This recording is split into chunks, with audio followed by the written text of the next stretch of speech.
Welcome to JH. Choosing the right booking system can make or break your business. And today we're pitting Fresha against Square to see which one actually deserves your time.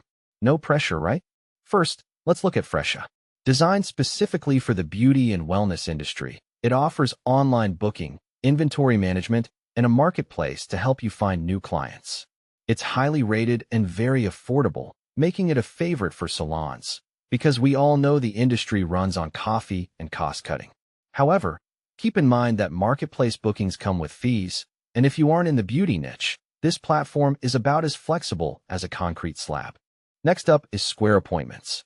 This system is part of the massive Square ecosystem, offering a free booking website, integrated POS payments, and multi-location management. It's a versatile choice for everyone from fitness trainers to consultants who want everything in one place.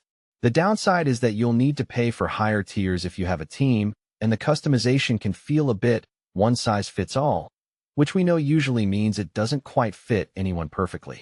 It's great for those who want a broad business toolkit rather than a specialized niche tool.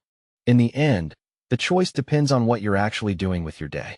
If you're in the beauty or wellness world and want a specialized specialist, Fresha is your winner. If you need a flexible system that handles payments and marketing while you pretend to have your life together, choose Square Appointments. Either way, you'll be streamlining your bookings and finally moving away from that coffee-stained paper ledger. Both options will help grow your business, so pick your poison and get to work.